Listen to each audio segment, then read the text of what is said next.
2025년 5월 8일 저녁 성 베드로 대성당 돔 너머로 해가 저물기 시작하면서 바티칸 전역은 말할 수 없는 정적과 기대감에 휩싸였다. 시스티나 경당의 굴뚝에서 피어오를 연기를 지켜보기 위해 수천 명이 성 베드로 광장에 모였고 전 세계는 숨을 죽인 채 방송을 통해 이 순간을 지켜보고 있었다. 몇 시간 동안 아무 일도 일어나지 않던 그때 갑작스럽게 하얀 연기가 하늘로 솟아올랐다. 어떤 공식 발표도 없었지만 연기의 색 하나로 모든 것이 명확해졌다. 잠시 후 성 베드로 대성당의 종이 울리기 시작했다. 그 소리는 로마 전역을 덮으며 마치 신성한 계시처럼 퍼져나갔다. 이어서 군중의 시선은 대성당 중앙 발코니로 향했다. 그곳에 흰색 제의를 입은 한 인물이 조용히 등장했다. 두 손은 안정되어 있었고 눈빛은 고요하고도 깊었다. 그 순간 세계는 새로운 교황을 맞이했다. 그 이름은 많은 사람들에게 놀라움으로 다가왔다. 로버트 프랜시스 프로보스트, 미국 출신이며 선교사이자 학자였지만 대중적으로 널리 알려지지는 않았던 인물이다. 그러나 교회 내에서는 깊은 존경을 받는 존재였다. 그는 이제부터 레오 14세, 레오 입사세라는 이름으로 불리게 되었다. 이는 단순한 선택이 아니었다. 교황 자신의 사명과 비전을 담아 고른 상징적 이름이었다. 19세기 말의 교황 레오 13세는 전통과 근대를 잇는 다리 역할을 했던 개혁자이자 사상가였다. 그 이름을 이어받았다는 것은 바로 그 정신을 계승하겠다는 뜻이었다. 레오 14세, 본명 로버트 프로보스트는 1955년 9월 14일 미국 일리노이주 시카고에서 태어났다. 시카고는 이민자 공동체와 활기찬 가톨릭 전통이 살아 숨쉬는 도시였다. 그는 가난한 노동자 가정에서 자라났고 가족은 신앙과 규율, 봉사를 삶의 중심으로 삼았다. 어린 시절부터 그는 성당 안의 고요함과 신비로움에 끌렸고 하느님의 부르심에 귀를 기울이게 되었다. 그 소명은 급작스럽게 다가온 것이 아니라 수년간의 묵상과 순명의 과정을 통해 서서히 열려갔다. 그는 아우구스티노 수도에 입회하였고 로마에서 신학을 공부했다. 그러나 그를 진정한 목자로 만들어준 장소는 남미 페루였다. 그는 수십 년 동안 페루 북부의 가난한 마을에서 살아가며 가난한 이들과 함께 울고 웃었다. 그는 복음을 단지 설교하지 않았다. 몸소 살아냈다. 스페인어에 능통하고 문화적 감수성이 깊었던 그는 지역 사회로부터 신뢰를 받았고 복잡한 구조나 명령이 아닌 사랑과 동행으로 이끌어갔다. 2014년 그는 페루 치클리오 교구의 주교로 임명되었다. 그리고 그곳에서도 그는 사무실보다는 신자들의 삶 속에 있었고 자동차 대신 걸어다니며 본당들을 방문했다. 고통 중에 있는 가족과 함께하며 가난한 이들을 대변했다. 지도자로서 그는 겸손했지만 진실 앞에서는 용기 있었다. 부패와 불의에 대해서는 담대하게 말했고 권위보다 섬김을 선택했다. 2023년 당시 교황 프란치스코는 그의 목회적 통찰력과 균형 감각을 높이 평가하여 그를 로마로 불러들였다. 그는 주교 성성의 장관, 즉 전 세계 주교 임명을 책임지는 핵심 보직을 맡게 되었다. 이 자리에서 그는 지역 교회의 실제 상황을 잘 아는 목자들을 발탁했으며 무엇보다 하느님의 냄새가 나는 사제들을 중시했다. 그러나 이처럼 막중한 책임 속에서도 그는 주목받기를 원치 않았다. 미디어 인터뷰를 거의 하지 않았고 화려함보다는 조용한 식별과 기도로 모든 것을 이끌었다. 이런 인물이 교황으로 선출되었다는 것은 단순한 선택 이상의 의미를 지녔다. 그것은 교회가 어떤 방향으로 나아가고자 하는지를 명확히 보여주는 상징이었다. 겉으로 드러나는 힘이 아닌 내면의 깊이로 분열과 피로 속에 있는 교회를 일으키는 길은 새로운 전략이 아니라 다시 그리스도와 함께 걷는 것이라고 그는 믿었다. 그가 발코니에 등장한 순간 전 세계는 그를 통치자가 아닌 목자로 받아들였다. 말보다 먼저 기도를 요청했고 군중 앞에 고개를 숙였다. 그는 이 직무를 왕좌가 아닌 십자가로 받아들였다. 그렇게 교회의 새로운 여정이 그와 함께 조용히 시작되었다. 로버트 프랜시스 프로보스트, 훗날 교황 레오 14세로 불리게 될 인물은 1955년 9월 14일 미국 일리노이주 시카고의 한 평범한 노동자 가정에서 태어났다. 시카고는 이민자들이 모여 살아가는 도시였으며 강한 가톨릭 공동체 전통이 뿌리내린 곳이었다. 그의 가족은 경제적으로 넉넉하지 않았지만 깊은 신앙과 공동체에 대한 책임감을 품고 있었다. 어려서부터 로버트는 신앙의 기초 위에 자라났으며 교회 안에서 고요히 기도하는 순간들을 통해 하나님의 부르심에 천천히 귀를 기울이기 시작했다. 그의 성소는 갑작스러운 번개처럼 다가온 것이 아니었다. 그것은 책장을 천천히 넘기듯 조용하고 일관되게 그의 삶 안에서 열매를 맺어갔다. 고등학교 시절 그는 교구 사제들과 교류하면서 봉사라는 단어의 진정한 의미를 고민하기 시작했고, 결국 그는 아우구스티노 수도회에 입회하게 된다. 이 수도회는 공동체 생활과 가르침, 묵상에 중점을 두는 전통을 지니고 있으며 그의 삶의 방향을 결정짓는 데 큰 영향을 미쳤다. 수도에 입회한 후 그는 로마로 유학을 떠나 고등신학 과정을 밟으며 교회의 지성과 전통에 대한 이해를 넓혀갔다. 그러나 그가 진정한 목자의 길을 걸어가기 시작한 곳은 이탈리아의 강의실이 아니라 수천 킬로미터 떨어진 남미 페루였다. 그는 수도회로부터 파견되어 북부 페루의 작은 마을들에서 선교사로 사역하게 되었고, 그곳에서 수십 년을 살아가게 된다. 그가 마주한 현실은 매우 험난하고 거칠었다. 물 부족, 빈곤, 질병, 사회적 불의가 뒤엉켜 있었고 많은 이들이 교회를 등지고 있었다. 그러나 프로보스트는 낙담하지 않았다. 그는 이웃의 집을 방문하고 아이들과 함께 놀며 병든 이를 위해 기도하고 무명의 노동자들과 함께 땀 흘리며 복음을 전했다. 그는 단지 말로 복음을 전하지 않았다. 그는 복음을 그의 스페인어 실력은 현지 주민들과의 장벽을 허물었고, 문화적 민감성과 존중은 그를 지역 공동체의 신뢰받는 이웃으로 만들었다. 그는 재단 뒤보다 거리와 농촌에 더 익숙한 사제였고, 공식 석상보다 가족들과의 식탁을 선호했다. 이런 그의 태도는 시간이 지나면서 사람들에게 깊은 감동을 주었고, 그는 페루 교회 안에서도 조용히 영향력을 갖게 되었다.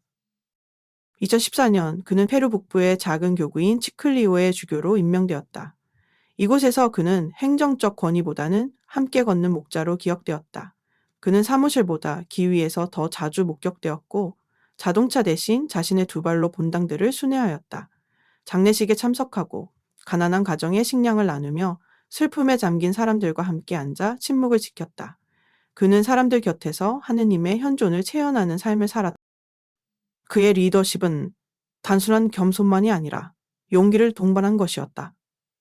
그는 지역사회의 부패를 두려워하지 않고 공개적으로 비판했으며 교회 내외의 권위에 대해서도 진실을 말하는데 주저하지 않았다.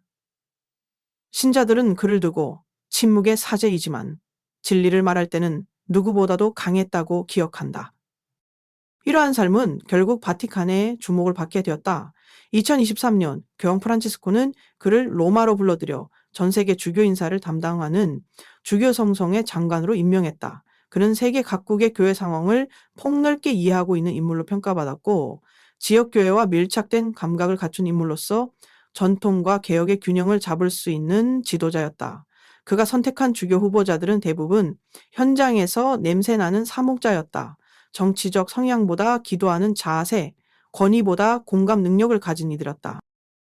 그러나 이런 중요한 위치에서도 프로보스트는 늘 조용했다. 언론 인터뷰를 피했고 화려한 주례식이나 담화 발표도 극도로 자제했다. 그의 영향력은 결정권보다는 분별력에 있었고, 그의 사역 중심에는 언제나 깊은 기도가 있었다. 이런 인물이 훗날 교황으로 선출되었다는 것은 단순한 우연이 아니었다. 그가 살아온 여정은 단단하고도 조용한 사제직의 본질을 보여준다. 그리고 그 조용한 걸음은 세계 교회가 잊고 있던 깊이를 다시금 떠올리게 해주었다. 교황 레오 14세는 전통적인 통치자의 모습과는 거리가 먼 인물이었다. 그의 리더십은 권위로부터 나오지 않았고 전략이나 정치적 계산에서 비롯된 것도 아니었다. 오히려 그의 영향력은 고요함, 기도, 그리고 하느님 앞에서의 철저한 겸손함에서 비롯되었다. 그는 교회의 수장이 된 순간에도 본래의 자세를 바꾸지 않았다. 오히려 더 깊은 침묵 속으로 걸어 들어갔고 화려한 무대 대신 성령의 인도를 따르는 길을 택했다. 그는 교황으로 선출된 직후 전통적으로 교황들이 거주하는 화려한 사도궁 아파트가 아닌 일반 신부들과 손님들이 사용하는 나지박성 마르타의 집도무 상태의 마르테에 머무르기로 결정했다. 이는 단순한 장소 선택 이상의 상징이었다. 그는 자신을 통치자가 아닌 종, 목자로 인식하고 있었고, 이 선택은 그러한 내면의 결단을 외적으로 드러낸 것이었다. 교황직을 왕좌로 보지 않고 십자가로 여긴다는 그의 고백은 단순한 수사학이 아니라 삶의 방식이었다. 새벽이 되면 그는 아무런 수행원도 없이 조용히 집안의 작은 경당으로 향했다. 빛이 희미하게 비치는 초와 조용한 찬미가가 흐르는 가운데 그는 무릎을 꿇고 묵묵히 기도했다. 그는 누구보다도 기도의 사람이었고 그러한 영성은 그의 모든 결정과 말 속에 스며 있었다. 비록 그는 적게 말했지만 한마디 한마디에는 무게가 있었다. 많은 이들이 그의 침묵이 말보다 더 크게 울렸다고 증언할 정도였다.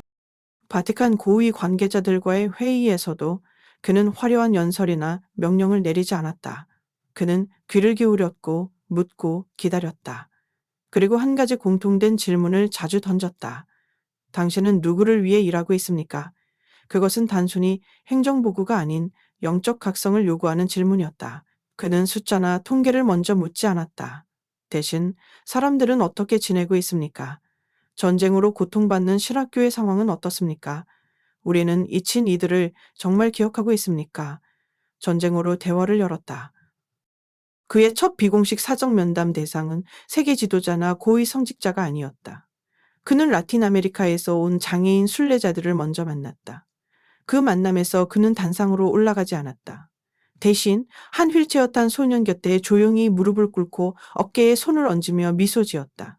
사진도 언론도 없었지만 그 자리에 있던 사람들은 그 장면 하나가 그의 모든 것을 말해주었다고 회상했다. 그런 말보다 태도, 정책보다 존재 방식으로 교회를 이끌었다. 프란치스코 교황이 때때로 즉흥적인 발언과 파격적인 행보로 교회 외의 외연을 넓혔다면 레오 14세는 조용한 관조와 절제된 언어로 내면의 깊이를 회복시키는 인물이었다. 그의 설교는 짧지만 깊었고 대중의 환호를 사기 위한 것이 아니라 하나님의 마음을 반영하려는 것이었다. 그는 대중에게 영향력을 미치기 위한 메시지가 아니라 말씀 그 자체에 대한 묵상을 나누었다. 그의 첫 대중 메시지는 정치적 주제나 교회 개혁에 관한 것이 아니었다. 그는 그날 복음에 나왔던 엠마오로 가는 두 제자의 이야기를 언급했다. 시레에 빠진 두 제자가 낯선 이와 함께 걷고 성경을 풀어 설명받고 마침내 빵을 떼는 순간 눈이 열려 그리스도를 알아보는 장면이었다. 레오 14세는 이 이야기를 단순한 성경 이야기가 아니라 현대교회의 자화상이라고 말했다. 지치고 실망하고 방향을 잃은 교회가 이제 다시 그리스도와 함께 걷기 시작해야 한다는 것이었다. 그는 전략이 아니라 성경, 행정이 아니라 만남으로 돌아가야 한다고 주장했다. 기도, 성경, 침묵, 성체성사, 그리고 봉사의 삶이 교회의 중심이 되어야 한다는 그의 메시지는 전 세계 신자들의 마음을 울렸다. 여러 대륙의 주교들과 수도자들, 평신도 지도자들은 그의 말에서 복음의 본질로 돌아가야 할 부르심을 들었다. 하지만 그의 영성은 단지 개인적인 묵상에 머무르지 않았다. 그는 오늘날의 복잡한 세상 속에서 교회가 깊이 있는 존재 방식을 회복해야 한다고 강조했다. 그에게 있어 교회는 요새도 전쟁터도 아니었다. 집, 즉 회심이 일어나고 용기가 자라고 성체성사 안에서 참된 일치를 경험할 수 있는 공동체였다. 그는 진실을 말하기 위해서는 소리를 높일 필요가 없다. 진실은 그 자체로 빛을 내기 때문이라고 말하며 극단적 분열이나 이념적 갈등을 넘어서 교회가 다시 영적 중심을 되찾는 것이 가장 시급하다고 보았다. 그는 교회 내에서도 관리자보다는 영적 아버지의 역할을 강조했다. 신자들의 단순한 운영 대상이 아닌 함께 걷는 동반자로 보았고, 교회는 효율로 세워지는 것이 아니라 성체로부터 자라나는 것이다 라고 설파했다. 레오 14세는 자신의 교회를 변화시키겠다는 야심을 갖지 않았다. 그는 그저 충실하고자 했고 기도하고자 했으며 하느님 앞에서 무릎 꿇기를 멈추지 않았다. 그리고 바로 그 자세 때문에 전 세계는 다시금 귀를 기울이기 시작했다. 그는 단순한 교황이 아니었다. 고요함을 통해 존재를 드러내는 사람, 묵상으로 시대를 이끄는 사람, 그리고 무엇보다도 성령의 인도를 신뢰하는 목자였다. 그의 지도 방식은 세속의 기준으로 보면 약한 리더십처럼 보일 수 있다. 그러나 그 안에는 오히려 강한 믿음이 있었고 그 믿음은 다시금 교회를 근본으로 깊이로 거룩함으로 이끌고 있었다. 교황 레오 14세의 개혁은 전통적인 의미의 개혁과는 사뭇 달랐다. 그는 법령을 바꾸거나 교회 구조를 재편하거나 정치적 입장을 선포하는 방식으로 교회를 변화시키지 않았다. 오히려 그는 교회의 가장 깊은 중심부, 즉 인간의 영혼과 기도의 자리에서부터 개혁을 시작했다. 그것은 눈에 띄지 않았고 뉴스 헤드라인을 장식하지도 않았다. 그러나 그 변화는 조용하면서도 심오하게 교회 전체를 흔들었다. 그가 처음 교황이 되었을 때 그는 이렇게 말했다. 교회 위기는 제도적 구조에서 비롯된 것이 아닙니다. 위기의 뿌리는 거룩함이 중심이 아닌 자리로 밀려났기 때문입니다. 이 말은 단순한 분석이 아니라 향후 그의 모든 행보를 설명하는 뿌리였다. 레오 14세는 교황으로 선출되자마자 불을뚜 영적 감사 스피리추얼 어디타이라는 전례 없는 프로젝트를 시작했다. 그러나 이 감사는 예산이나 건물 상태, 인사 구조를 점검하는 것이 아니었다. 그는 세계 곳곳의 신학교와 수도원, 교구사제 양성소의 수도자, 선교사, 영적 지도자들을 조용히 파견했다. 그들의 임무는 간단했다. 이곳에서 어떤 영혼이 길러지고 있는가? 그들은 하나님을 만나고 있는가? 아니면 단지 설교법만 배우고 있는가? 보고서들은 충격적이었다. 외적인 구조나 교리 교육은 잘 되어 있었지만 깊은 기도 생활과 내면의 성숙은 매우 부족했다. 사제 지망생들이 외우는 교리는 많았지만 십자가 앞에서 눈물을 흘린 시간은 적었다. 봉사를 말하는 입은 익숙했지만 고요 속에서 하느님의 음성을 듣는 귀는 훈련되지 않았다. 이에 따라 레오 14세는 다음 조치를 취했다. 전 세계의 모든 주교들에게 최소 5일간의 침묵 피정이 참여할 것을 요청한 것이다. 이 피정은 강연이나 정책 토론이 아닌 오로지 성경, 침묵, 묵상, 성체성사 중심의 여정이었다. 그는 피정 지도자로 성공한 관리자가 아니라 수십 년을 기도 속에 살아온 관상 수도자들을 세웠다. 처음에는 반발도 있었다.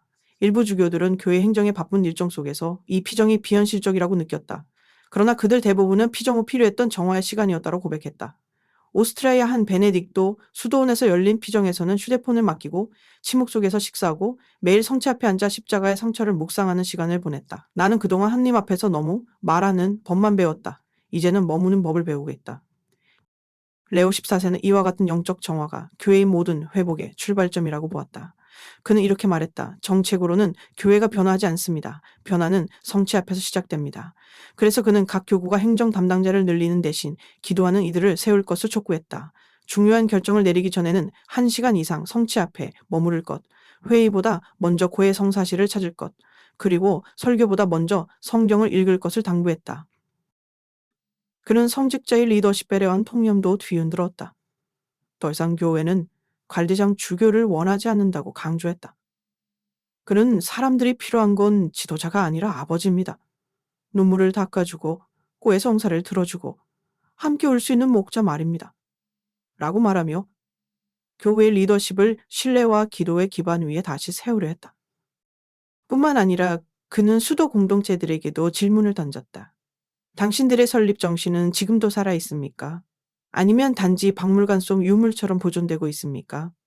그는 스페인의 한 관상 수녀원에 편지를 보내 이렇게 썼다. 당신들의 침묵이 이 세상에서 가장 큰 목소리입니다. 세상이 보기를 원하지 않아도 괜찮습니다. 더 보이려 하지 마십시오. 이러한 정신은 바티칸 안의 문화도 바꾸기 시작했다. 더 이상 회의는 보고서 중심이 아닌 말씀으로 시작하는 묵상으로 열렸다. 모든 중요한 문서는 먼저 기도 속에서 작성되었고 교황의 공식 발표는 회견장이 아니라 작은 경당에서 진행되었다. 권한은 분산되고 기도의 책임은 오히려 늘어났다. 바티칸의 한 직원은 이렇게 회상했다. 레오 교황은 우리가 말하기 전에 먼저 기도하도록 만들었습니다. 우리는 답을 내기 전에 먼저 엎드려야 했습니다. 레오 14세의 개혁은 결코 드라마틱하거나 뉴스에 적합한 소재는 아니었다. 하지만 그의 방식은 교회 안의 무거운 공기를 바꾸기 시작했다. 교황은 말없이 보여주었다. 자신이 직접 무릎 꿇는 모습, 사람들이 없는 새벽에 경당에서 홀로 기도하는 모습, 회의 전에 성체 앞에서 30분 침묵하는 모습. 그것이 개혁의 시작이자 본질이었다. 그는 자주 말했다. 교회는 큰 소리로 살아나는 것이 아닙니다. 무릎 꿇음에서 다시 시작해야 합니다. 그래서 그는 개혁의 이름으로 무엇인가를 부수지 않았다. 대신 그는 성경을 열었고 성체 앞에 머물렀고 가난한 자와 함께 밥을 나누었다. 이처럼 레오 14세는 교회를 더 강하게 만들려고 하지 않았다. 그는 교회를 더 거룩하게 만들고자 했다. 더 효율적인 교회가 아니라 더 깊은 교회, 더 많은 행사보다 더 많은 침묵, 더 많은 홍보보다 더 많은 눈물. 그리고 그 속에서 교회는 서서히 그러나 확실히 다시 살아나기 시작했다. 레오 14세 교황은 디지털 시대의 중심에서 전혀 다른 길을 선택한 인물이었다. 그는 교황으로 선출되었을 때 바티칸 홍보실에 단호히 말했다. 이번 교황직에는 슬로건도 로고도 없습니다. 그것은 단순한 겸손의 표현이 아니었다. 그는 복음은 포장되어야 할 상품이 아니라 체험되어야 할 진실이라고 믿었다. 이 철학은 그가 디지털 세대와 소통하는 방식 전체를 관통하는 정신이었다. 그는 소셜미디어의 영향력도 알고리즘의 힘도 결코 무시하지 않았다. 오히려 그 속에서 하느님의 침묵이 더 절실하게 필요함을 보았다. 오늘날 사람들은 수많은 소리와 영상, 감정적 자극에 시달리고 있으며 오히려 진실과 아름다움을 갈망하고 있다고 그는 말했다. 우리는 더 많은 정보가 필요한 것이 아닙니다. 더 깊은 침묵이 필요합니다. 그래서 그는 디지털 시대에 교회가 나아가야 할 방향을 바이럴이 아닌 깊이 세 텀보로 정했다. 유튜브 조회수보다 인스타그램 팔로우 수보다 더 중요한 것은 그 콘텐츠가 누군가의 영혼에 스며들었는가였다. 그는 바티칸 커뮤니케이션 부서에 다음과 같은 요청을 했다. 우리는 첫 번째로 말하는 이가 아니라 첫 번째로 기도하는 이가 되어야 합니다. 레오 14세는 디지털 선교의 실천을 위해 특별한 팀을 꾸렸다. 그 팀은 마케팅 전문가가 아니라 기도하는 영상 제작자들로 구성되었다. 어떤 이는 수도원에서 아이콘을 그리는 수녀였고 어떤 이는 시골 성당에서 신자들의 증언을 기록해온 평신도였다. 그중 한 명은 아르헨티나의 젊은 기자였는데 그는 교황과의 만남 후 이렇게 회고했다. 그분은 내게 묻지 않았다. 어떻게 주목을 끌 수 있을까? 대신 이렇게 물었다. 당신은 사람들의 마음이 고요해지기를 바랍니까? 이런 접근은 바티칸이 디지털 공간을 대도에도 큰 변화를 주었다. 홈페이지는 복잡한 정보의 나일이 아닌 거룩함으로 초대하는 공간으로 다시 설계되었다. 교황은 어떤 이들에게는 우리가 만든 홈페이지가 그들의 인생 최초의 성전일 수 있습니다. 그러니 그곳이 기도처럼 느껴져야 합니다. 라고 강조했다. 모든 본당은 온라인 플랫폼을 단지 공지사항 게시판이 아닌 만남의 장으로 바라보도록 요청받았다. 레오 14세 본인의 디지털 활동도 극히 절제되었다. SNS에 올라오는 메시지는 마치 손으로 쓴 편지처럼 단순하고 묵상적이며 짧지만 깊은 의미를 담았다. 아무 게시물도 기도 없이 게시되지 않았고 어떤 영상도 기도의 침묵 없이 공개되지 않았다. 가장 유명한 사례는 5분 동안 아무 말도 하지 않고 성체 앞에 무릎 꿇고 있는 그의 영상이었다. 자막도 음악도 효과도 없었다. 하지만 전 세계 수백만 명이 그 장면을 끝까지 지켜보았다. 침묵이 오히려 말보다 강력하게 다가온 순간이었다. 그는 디지털 선교에 있어 작은 사도들을 중요하게 여겼다. 작은 채널, 작은 게시물, 작은 기도 하나가 누군가에겐 천국의 입구가 될 수 있습니다. 그는 전 세계 젊은 크리에이터들에게 격려의 편지를 보냈다. 아프리카의 한 교구 신부는 교황의 조언에 따라 현지 언어로 짧은 기도 영상을 찍는 스튜디오를 세웠다. 폴란드에서는 고등학생들이 학교 도서관에 모여 복음에 대한 팟캐스트를 녹음했다. 이 모든 움직임은 대규모 캠페인 없이 교황의 조용한 제안으로부터 시작되었다. 그의 접근은 기술의 윤리에 대한 성찰로도 확장되었다. 그는 전 세계 개발자, 엔지니어, 테크 기업 대표들을 초청해 기술은 인간을 더 인간답게 만드는가? 라는 질문을 던졌다. 우리는 기술을 통해 세상을 더 편하게 만들고 있지만 그 안에서 사람다움은 점점 사라지고 있습니다. 그는 기술을 정죄하지 않았다. 그는 또한 매년 한 번 전 세계 가톨릭 신자들에게 디지털 안식일, 디지털 세브텍을 제안했다. 하루 동안 스마트폰을 꺼두고 대신 가족과 시간을 보내고 노인을 찾아가며 가난한 이와 식탁을 나누자는 것이었다. 그것은 법이 아니라 리듬이었다. 기술이 우리의 시간을 빼앗기 전에 우리가 먼저 시간을 거룩하게 구별해야 합니다. 이러한 디지털 영성은 청년들 사이에서 큰 반향을 일으켰다. 자신도 모르게 중독되어 버린 기기들 속에서 교황의 정지를 요청하는 목소리는 치유처럼 다가왔다. 어떤 청년은 이렇게 말했다. 교황님의 메시지를 읽고 30분 동안 폰을 꺼두고 묵상하는 연습을 시작했습니다. 놀랍게도 그 30분이 하루의 중심이 되었습니다. 레오 14세는 디지털 공간을 두려워하지 않았고 또한 우상화하지도 않았다. 그는 그것을 새로운 선교지이자 새로운 수도원으로 바라보았다. 그곳에도 하느님이 계신다. 그곳에서도 우리는 십자가를 세울 수 있다. 그의 이런 관점은 수많은 청년, 수도자, 평신도 크리에이터들에게 존재의 이유를 제공해 주었다. 그는 디지털 시대의 교회가 더 많이 말하는 교회가 아니라 더 많이 머무는 교회가 되어야 한다고 믿었다. 광고가 아닌 침묵, 전략이 아닌 성체, 퍼포먼스가 아닌 기도. 이것이 그의 디지털 사목의 중심이었다. 레오 14세는 어느 날 한 젊은 블로거에게 이런 말을 남겼다. 당신은 팔로워 수로 평가받지 마십시오. 당신의 글이 한 영혼을 울렸다면 이미 천국은 기뻐했습니다. 이 말은 단지 격려가 아니라 디지털 세계 속 새로운 교회 공동체를 향한 예언자의 목소리였다.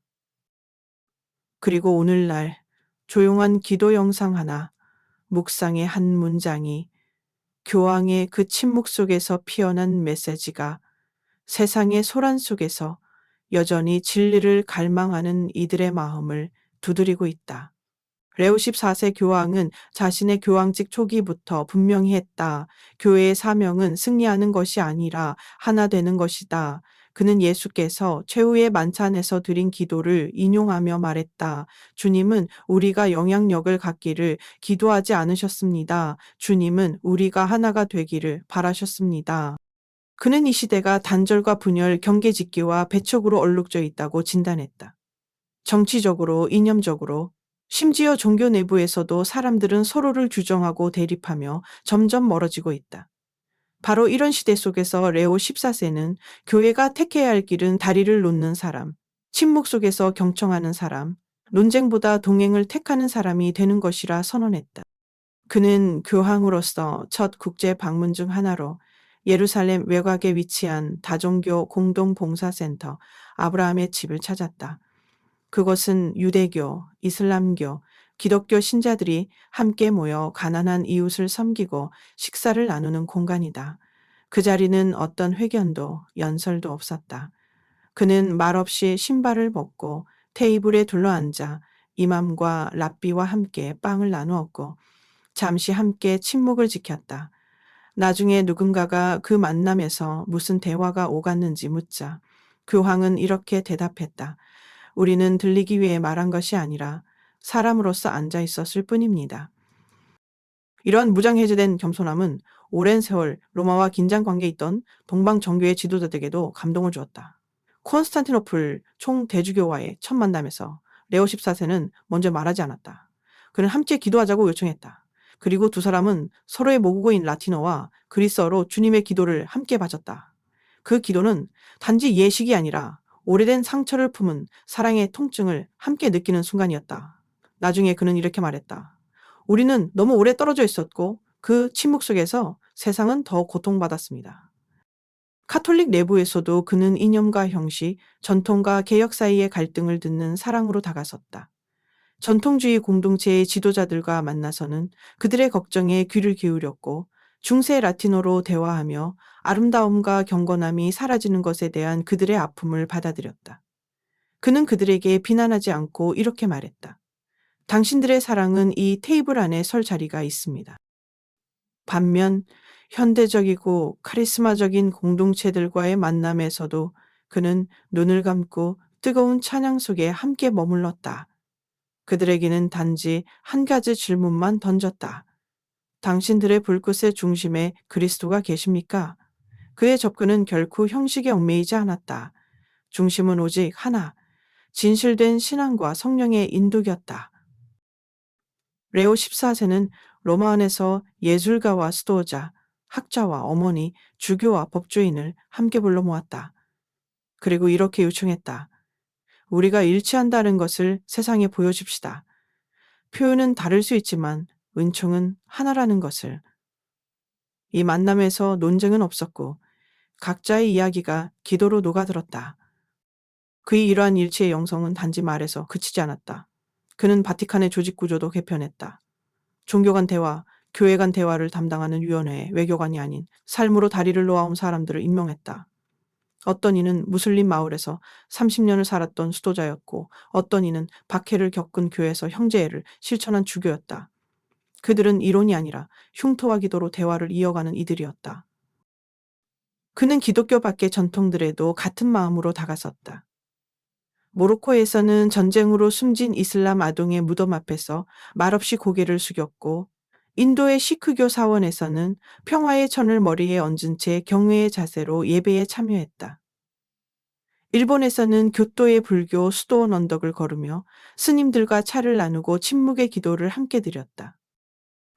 어느 자리에서도 그는 우리는 같지 않다고 말하지 않았다. 그는 오히려 이렇게 말했다.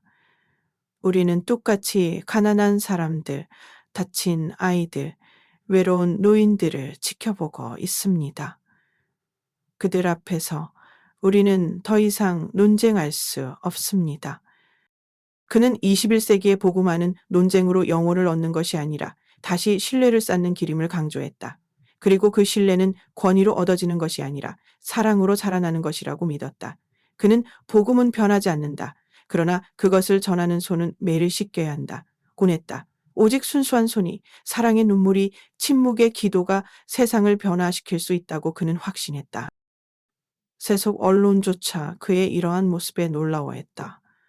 한 유럽 신문은 그를 분노의 시대에 나타난 도덕적 고요함이라고 묘사했고, 젊은 무신론자들은 교황에게 편지를 보내기 시작했다. 개종한 이야기가 아니라 다시 귀 기울이기 시작했다는 고백이었다. 레오 14세는 세상을 바꾸겠다는 약속을 하지 않았다. 대신 그는 사람들과 함께 앉았고, 함께 침묵했고, 함께 기도했다. 그리고 그 자리에서 일치의 첫 씨앗들이 다시 자라기 시작했다. 그는 자주 말했다. 갈라진 집은 희망이 없어서 무너지는 것이 아니라 다시 함께 식탁에 앉지 않기 때문에 무너집니다. 그래서 그는 교황으로서 성경 한 권과 따뜻한 손길, 그리고 열린 귀 하나로 가장 힘들고 갈라진 세상 속으로 들어갔다. 그리고 그곳에서 다시 말했다. 여기에도 사랑이 시작될 수 있습니다. 레오 14세 교황은 단 한 번도 청년들에게 인기를 얻기 위한 캠페인을 벌인 적이 없었다. 대규모 청년 집회를 열지도 않았고 유행하는 콘텐츠에 맞춰 메시지를 꾸미지도 않았다. 그러나 놀랍게도 그의 존재는 조용히 그리고 깊이 있게 전 세계 청년들의 마음에 불을 지폈다. 그의 영향은 빠르게 퍼져나가는 트렌드가 아니라 오래도록 타오르는 성화처럼 작지만 강하게 자리 잡았다. 포르투갈 리스본에서는 몇몇 대학생들이 자발적으로 모여 매주 묵주기도를 드리기 시작했다. 그들은 누구의 지시도 받지 않았지만 교황이 자주 언급하던 매 침묵 속의 기도 매매로 되어 자연스럽게 모이게 되었다. 필리핀의 한 신학생은 교황의 강론을 인쇄해 기숙사 동료들에게 나누기 시작했고, 캐나다 몬트리올에서는 청년 화가들이 교황의 메시지에서 영감을 받아 성화시 봉오털 그리는 공동 작업을 시작했다. 이 모든 움직임은 교황이 계획하거나 명령한 것이 아니었다. 단지 그의 삶과 기도가 하나의 거울이 되었고, 그것을 본 청년들이 각자의 자리에서 응답한 것이다. 레오 14세는 한 번의 비공식 청년 지도자 모임에서 이렇게 말했다. 여러분은 교회의 미래가 아닙니다. 지금 이 순간 교회의 심장입니다. 그는 청년들에게 과장된 기대나 달콤한 약속을 하지 않았다. 대신 이렇게 물었다. 당신은 어디서 외롭습니까? 어디서 주님을 찾고 있습니까? 우리가 함께 걸을 수는 없겠습니까? 이 질문은 단순하지만 수많은 이들의 영혼에 오래 남았다. 그는 청년들을 단지 새로운 활동 인력으로 보지 않았다. 그는 그들을 하느님과의 만남을 갈망하는 존재로 존중했다. 그래서 그는 청년들을 향해 끊임없이 깊은 곳으로 가라고 초대했다. 감정적 고향이 아닌 침묵의 깊이로, 관심을 끌기 위한 이미지가 아닌 성체 앞에서의 눈물로. 이러한 분위기 속에서 전 세계의 사제 및 수도 성소에 미묘하지만 분명한 변화가 시작되었다. 유럽과 북미에서 줄어들던 수도의 지원자 수가 소폭 상승했고 아시아와 아프리카의 교구에서는 숫자보다 질이 바뀌고 있음이 보고되었다. 지원자들은 이제 어떻게 성공할 수 있는가를 묻지 않았다. 대신 어떻게 깊이 기도할 수 있는가, 숨겨진 채로 살아도 괜찮은가를 고민했다.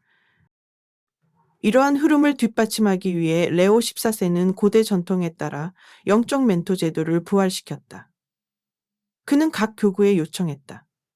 말 잘하는 사제가 아니라 기도 잘하는 사제를 청년들의 동반자로 세우십시오. 그리고 이렇게 강조했다. 기도는 가르치는 것이 아닙니다. 보여주는 것입니다. 그는 또한 렉시오 디비나, 렉조 디비나, 즉 성경을 천천히 읽고 되새기는 고대 관상 전통을 부활시켰다. 교구 본당, 수도회, 청년 공동체 모두가 이 성경 묵상 방식을 일상화할 수 있도록 장려했고 직접 강론에서도 종종 시범을 보였다. 우간다의 한 교구에서는 청년들이 자발적으로 밤새 성체조배를 이어가는 모임을 시작했다. 휴대폰도 조명도 없이 단지 초 하나, 말씀 하나, 그리고 침묵뿐이었다. 이 중 한 신부는 거의 사제직을 포기하려 했던 사람이었다. 그는 이렇게 고백했다.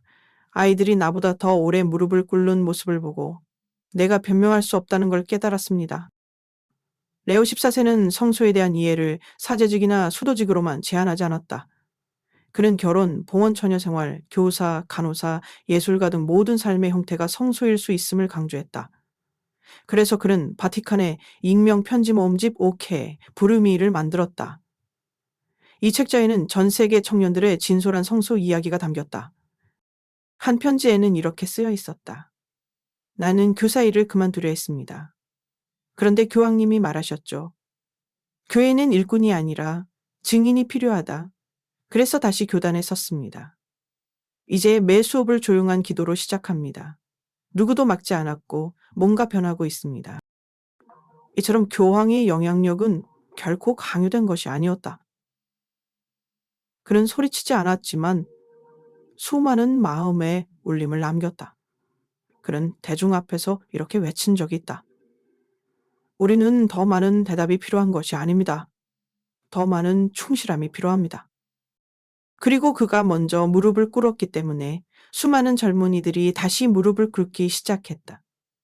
다시 기도하고 다시 성체 앞에 머물며 다시 성소를 찾고 있었다. 그는 교회의 구조를 바꾸지 않았지만 영혼의 방향을 바꿔놓았다. 그는 청년들에게 이렇게 말했다. 당신들은 떠밀려 살아가도록 만들어지지 않았습니다. 불꽃처럼 타오르기 위해 창조된 존재입니다. 그 말은 수많은 영혼에 잠든 열망을 깨우는 불씨가 되었고 오늘날 교회는 그 불꽃들 속에서 다시 성수의 부르심이 자라고 있음을 목격하고 있다. 레오 14세 교황의 미래 비전은 숫자나 구조, 권위나 영향력으로 요약되지 않는다. 그는 교황직을 맡은 이후 단 한 번도 앞으로 5년간 무엇을 하겠다는 식의 전략이나 계획을 내놓은 적이 없다. 대신 그는 조용히 기도하며 한 문장 한 문장으로 교회의 미래를 드러냈다. 그의 비전은 거대한 선언이 아니라 예언적 상상력이었다. 그는 교회는 더 커질 필요가 없습니다. 더 깊어져야 합니다. 라고 말했다. 그는 신앙이 약해지고 있는 서구 사회의 현실을 두려워하지 않았다. 오히려 그는 그것을 정화의 기회로 여겼다. 가지치기를 두려워하지 마십시오. 가지를 자르면 나무는 더 많은 열매를 맺습니다. 그는 교회가 다시 반문화적 존재, 즉 세상의 흐름을 거슬러 빛을 드러내는 공동체가 되어야 한다고 믿었다. 세상의 박수를 받으려 하지 말고 진리를 증언하며 조용히 존재하라는 것이다. 그는 강론에서 종종 이렇게 말했다. 교회는 세상에서 박수를 받기 위해 존재하는 것이 아닙니다. 계속 회개하기 위해 존재합니다. 그의 미래 교회상은 3가지 핵심 단어로 설명된다. 내적 쇄신, 교회적 친교, 선교적 단순함이다. 첫 번째, 내꺼적 쇄신, 인테리어 리뉴얼. 그는 교회계의 출발점은 시스템이나 제도 이전의 개개인의 성화에 있다고 보았다. 그는 내일의 교회는 오늘 우리가 얼마나 하나님께 마음을 내어드렸는가에 달려 있습니다라고 말했다. 그래서 그는 모든 신자들에게 다시금 가장 기본적인 것들, 일일기도, 고해성사, 말씀 묵상, 금식, 자선로 돌아갈 것을 요청했다. 이것은 단순한 규칙이 아니라 영적 생존의 길이었다. 그는 미래의 성인들은 무대 위의 연설가가 아니라 숨은 등불이 될 것이라고 했다. 주목받기 위해 사는 것이 아니라 조용히 타오르는 불꽃처럼 세상을 비추는 존재가 되어야 한다는 것이다. 두 번째, 교회적 친교, 클리지얼 커뮤니언. 그는 교회 내의 분열과 갈등을 매우 심각하게 여겼다. 교리를 내세운 공격이나 문화전쟁 속에서 신자들이 서로 등을 돌리는 현실을 가슴 아파했다. 그러나 그는 어떤 편에도 서지 않았다. 그는 단호히 말했다. 우리는 논쟁에서 영혼을 얻지 않습니다. 우리는 우리 삶을 내어주는 것으로 영혼을 얻습니다. 그는 주교들에게 눈물로 진리를 지키라고 요청했고, 신자들에게 신부님을 평가하기보다 함께 무릎 꿇어 기도하자고 권했다. 그는 이념이 아닌 복음의 언어, 즉 사랑과 자비의 언어로 교회가 다시 대화해야 한다고 강조했다. 그는 또 하나 중요한 방향을 제시했다. 교회는 더 이상 소비자를 위한 공간이 되어서는 안 됩니다. 교회는 사명을 함께 나누는 사람들의 집이 되어야 합니다. 신자들을 단지 참석자가 아닌 동역자로, 사제를 행정가가 아닌 영적 아버지로 다시 자리매김하는 것이 그의 비전의 핵심이었다. 세 번째, 선교적 단순한 미셔너리, 심플리시티. 그는 현대교회가 너무 많은 구조와 계획, 행사와 프로그램 속에서 진짜 복음의 힘을 잃고 있다라고 느꼈다. 그래서 그는 초기 교회의 모델을 제시했다. 사도들은 황금 가방도 계획서도 없었습니다. 그들에게 있었던 것은 샌들과 성경 그리고 불붙는 마음뿐이었습니다. 그는 사제들에게 연단된 설교보다 부서진 마음으로 드리는 고해성사가 더 큰 은총이라고 가르쳤고, 수도자들에게 SNS보다 성체 조배 앞에서의 침묵이 더 강한 증거임을 상기시켰다. 그는 사랑하는 것, 그리고 끝까지 함께 있는 것, 그것이 선교입니다. 라고 말했다. 그는 자주 말하곤 했다. 우리의 용기는 성체적이어야 합니다. 찢기고, 나눠지고, 진짜여야 합니다. 이 말은 단지 시적인 수사가 아니었다. 그것은 미래 교회의 가장 깊은 신학이었다. 그는 교회가 복잡한 구조보다 성체 앞에 모인 작은 공동체들을 통해 다시 살아날 것이라고 믿었다. 그리고 그는 이 모든 비전을 단지 말로만이 아니라 삶으로 먼저 살아냈다. 거대한 계획보다 묵상 한 문장으로, 캠페인보다 무릎 꿇는 모습으로, 그는 교회가 다시 빛을 낼 수 있는 길은 단 하나, 더 적게 말하고 더 많이 사랑하는 것 하라고 믿었다. 그는 이렇게 마무리했다. 교황의 진짜 시험은 그가 무엇을 남겼느냐가 아닙니다. 그가 무엇을 심었느냐입니다. 그리고 지금 그의 말 없는 씨앗들이 전 세계 작은 성당, 수도원, 청년의 기도 노트 속에서 조용히 자라나고 있다. 레오 14세 교황의 교황직은 어떤 거창한 선언이나 제도 개편으로 시작되지 않았다. 화려한 개혁의 깃발도 없었고 세계 언론에 관심을 끌 만한 대담한 발언도 없었다. 그러나 그 무엇보다도 강력한 일이 일어나고 있었다. 그것은 고요한 중에 시작된 성령의 운동, 즉 교회의 내면을 다시 깨우는 조용한 쇄신이었다. 그리 첫 행보들은 세상이 기대했던 지도자의 모습과는 달랐다. 그는 군중 앞에서 권위를 주장하기보다 기도를 요청하며 고개를 숙였다. 그는 사도궁에 건의 있는 아파트 대신 여전히 성 마르타의 집에 머물기로 결정했다. 그리고 매일 새벽 아무도 없는 경당에서 혼자 무릎 꿇은 채 기도하는 모습이 포착되었다. 그 장면은 아무 말도 하지 않았지만 교황이 어떤 방향으로 교회를 이끌 것인지 명확히 보여주었다. 우리는 더 크게 외칠 필요가 없습니다. 더 깊이 무릎 꿇으면 됩니다. 이 한 문장은 그의 모든 교황직을 요약하는 듯하다. 그는 세상의 박수에 의지하지 않았다. 대신 침묵 속에서 진리를 붙들고 조용한 충실함으로 교회를 일으키기 시작했다. 그의 메시지는 감정이나 선동이 아닌 성경과 기도의 힘에 기반했다. 그는 사목자들을 불러 모아 이렇게 말했다. 교회가 진정으로 살아날 길은 하나입니다. 먼저 우리가 성자가 되어야 합니다. 그는 정책을 세우기보다 사람을 세웠다. 구조를 고치기보다 영혼을 깨웠다. 그가 조용히 시작한 영적 감사 프로그램, 신학교와 수도원에 보내진 묵상가들, 전 세계 주교들에게 제안한 5일 침묵 피정. 이 모든 것은 겉보기에는 작은 움직임들이었지만 교회의 뿌리를 흔드는 일이었다. 그는 교회가 다시 거룩함을 중심에 둘 때만 그 본질을 되찾을 수 있다고 믿었다. 교황의 모습 하나, 말 한마디가 사람들을 변화시키고 있었다. 그가 먼저 무릎을 꿇으니 신학생들이 따라 무릎을 꿇었고, 사제들이 다시 고해소로 향했고, 본당 공동체들이 말씀과 성체로 다시 모이기 시작했다. 그리고 그 변화는 빠르게 일어나지 않았다. 대신 깊이 스며들며 천천히 자라났다. 레오 14세는 교회를 하나의 브랜드로 보지 않았다. 그는 교회를 기도하는 어머니, 길 잃은 자를 기다리는 집, 성체 앞에 머무는 사람들의 공동체로 보았다. 그래서 그는 교회를 더 강하게 만들려 하지 않았다. 더 거룩하게 만들고자 했다. 그는 자주 말했다. 우리는 세상을 감동시키기 위해 존재하는 것이 아닙니다. 우리는 하느님을 기쁘시게 하기 위해 존재합니다. 그리고 그러한 존재 방식은 조용하고 숨어 있으며 외부의 기준으로는 성공처럼 보이지 않을 수도 있다. 그러나 하느님의 시선 안에서는 그 충실함이야말로 진짜 열매를 맺는 씨앗이었다. 1년이 채 지나지 않아 세계 각지에서 작은 변화들이 보고되기 시작했다. 성소가 회복되고 고해 성사 줄이 길어지고 성체 조배 시간이 늘어나고 청년들이 묵주기도를 다시 시작하고 있었다. 어떤 이들은 말한다. 그는 아무것도 바꾸지 않았다. 그러나 진실은 다르다. 그는 모든 것을 바꾸고 있다. 다만 아주 조용히. 그의 교황직은 혁명이 아니다. 복음으로 돌아가는 순례이며 성체 앞에 머무는 충성이다. 그리고 이 충성은 교회를 서서히 다시 일으키고 있다. 소란 없이, 관고 없이, 그러나 하느님의 방식으로.